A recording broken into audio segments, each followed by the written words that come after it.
Hi, I'm Rachel, and it looks like we're at the end of another quarter, the second quarter of 2018. So this is my spring 2018 quarterly wrap-up for writing. It's part of my AuthorTube videos and something to help me keep myself accountable to writing goals. It's been pretty helpful as part of that mission for the past year. So let's get right on into it. I divide this video up into 4 parts, and you'll be able to tell which parts they are and what they cover by the banner scrolling down the screen. So this has been a good quarter, I think. There's a lot of good stuff to report on. The big news for me that just happened, just completed out last week, was that I submitted the final chapter of my novella to my critique group for critique. I was whining about it a bit in the last video about wanting to, jump over that hurdle already, and I actually didn't think it would happen this quarter, but luckily there was enough time and interest in my writing group. I guess a couple of other people didn't have anything to submit over the last 3 months, and so that opened up time slots for me. And they've been so gracious. I mean, so helpful, of course, in what they take out of the story and what they can give back to me about how to improve the characters and so forth. But particularly last week, they also were just so kind and congratulatory about me finishing a draft. And like one of them was joking at the meeting, I should have brought champagne and stuff like that, and they made me read the final page.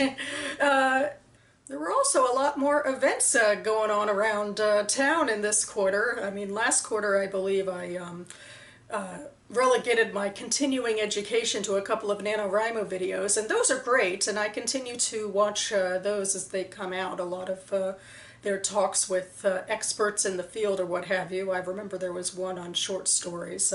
But I also went around town to in-person events. Starting with the DC Library, they put on, I believe, their second or third annual Author Fest. I mostly went to panels. There was one with fiction and nonfiction writer talking about the publishing process with a publisher, and there were a few told by authors about various marketing techniques, both for, I think, traditionally and self-published books. And it capped off in the evening with a reading at a local indie bookshop, East City Books in Capitol Hill, and a few authors were able to petition beforehand to be featured authors, and so they are all local, and they got to read from their stories, and then their books were all for sale at the bookshop, so it was fun. I mean, they all wrote about such interesting, diverse topics, and pretty amazing for them to get that boost to get their books sold at the indie bookshop, and hoping maybe that's something I can look into in the future. A little while later, I attended a small little book fest, the Literary Hill Book Fest, that takes place in Capitol Hill as well, and I heard about it through the founder of my writing group. Actually, the founder of my writing group founded the umbrella for the Capitol Hill writers groups, and there's like 8 or 9 groups underneath of her, and I'm in one of those. But anyway, I have come now, this is my second year, and I help her man the table, and I tell people who pass by about the groups and how I found it helpful. There's other tables and booths there as well from local organizations and local writers, which is something else that maybe I can look into if and when I have a book-long project published. But it's always just a fun way to spend an afternoon and to feel like I'm in service to the writing group that has given me so much. And finally, I attended another big book festival, the Gaithersburg Book Festival, where I've made videos in the past about my various book purchases and book panels and all of that. And another thing that I did at the book festival was I attended a class put on by the Writer Center, which is a local writing workshop center in Bethesda, Maryland. And they did a couple of freebie hour-long sessions at the festival. And I had decided to attend one on crafting a short story, and had one with a local genre writer who took us through exercises about, I remember the first one was where we had to write out two truths and a lie, and people had to guess which one's about us, and we're all strangers pretty much about which one was a lie. And then we went through more privately and looked into an event from our past that sort of jumped out at us that we would maybe want to explore, and in fiction, that is. And then from there, I think we wrote out our feelings about why that would be interesting to explore, and we sort of wrote out a narrative of roughly what happened or what we feel happened given our perspective, or it could have been something that happened to a family member that we heard about secondhand. But anyway, it was just an event to sort of jumpstart your imagination for starting a new project. And we'll see in another section about how I'm doing with jumpstarting on new projects, but that was definitely inspiring in the moment. So I do want to take a short section and to comment on my blog writing. I mostly do this wrap-up to hold myself accountable to fiction, but so much of my writing that I do throughout the year is for my 3 blogs, and I write at least a blog post a month for each of them. And so I wanted to look back on this last quarter and highlight some favorites. Starting with Jewish DC, there was a couple that I did recently, one on the local film fest that I went to, but I think a little more personal and more of a review style that worked out really well was the play that I went to last month. It was called Trafe, and it was this world premiere at the local Theater J, our local Jewish theater company at the JCC, and it was a really fun production, and I always go on the cast talkback night so that they can talk more about their experiences with the production and their characters and the rehearsals and all of that. I also debated a bit with what to highlight in my Hava's Footsteps blog, which is a cultural blog about my thoughts on Judaism as they come up, more broadly speaking, than Jewish DC, which is about events happening in the DC area.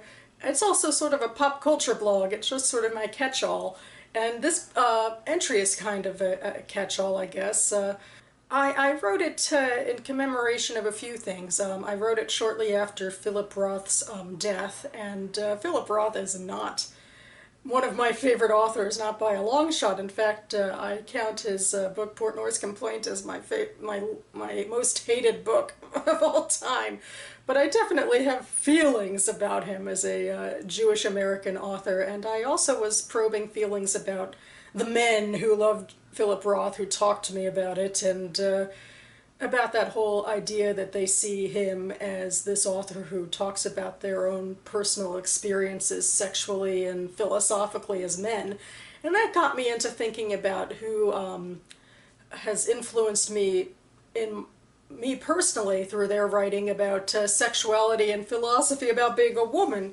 And from there, another big thing that was happening in the news was Michael Chabon, and he's a very famous award-winning literary author. He made a bit of a splash at a rabbinical and Jewish professionals graduation from one of the Reformed Judaism schools. And he was the commencement speaker, and a lot of his speech focused on his criticisms, his valid criticisms of the occupation, but also of his criticisms of being too focused on in-marriage in Judaism, and he kind of fetishized intermarriage a bit and talked about how we should not be too beholden to our traditions and that sort of thing. And I wrote a little bit of a defensive remark against his speech in that entry. Although right now I'm drafting sort of a more nuanced response, so look out for that entry. And finally, another thing that I did in this entry that I'll link to, because this is my blog and I can talk about whatever I want to talk about, was that I did a little bit of a coda to Once Upon a Time, which is a show that I watched that ended a couple of months ago. The series finale aired, and so I wanted to do a little bit of a shout out, because it was a show that I watched throughout the 7 years of its run, and so I had some feelings as I said goodbye. And then finally, on my third blog, my reading and writing blog, I review movie adaptations and TV adaptations of books. And so I had two on the horizon that were of particular interest of me. A Wrinkle in Time, which is one of the first books I remember reading when I was in fifth grade that really stuck with me and I've loved ever since. And then Disobedience, on the complete opposite of the scale, from sci-fi fantasy blockbuster to a small little indie film based on a literary debut. Disobedience by Naomi Alderman was turned into a little indie movie, and I reviewed that as well. And so I'm pretty proud of it. I think I was pretty in-depth in both of those reviews, and I will link them down below. Okay, on to the meat, I guess, of this video. This is my Spring 2018 goals recap. So I'll get out my notes here as I talk about these three goals and see if Septa Unella from Game of Thrones has to come out and punish me afterwards. Goal number 1 was to submit 2 chapters of my novella to my writing group, and I exceeded that, as I talked about before, because actually there were 4 chapters left in the story and I was able to submit all of them. Goal number 2 was a rough draft of a short story for Camp Nano, and that completely bombed.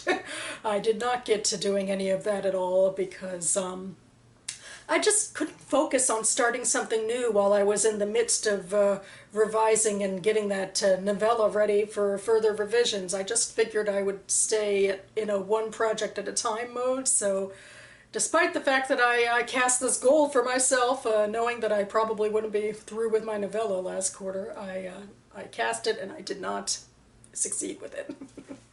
And finally, goal number 3 was a plan of attack for my next round of novella readers, because now that my group has looked at it in piecemeal, I really want some readers to read the novella a little quicker, and more cohesively, because I figure that'll be helpful.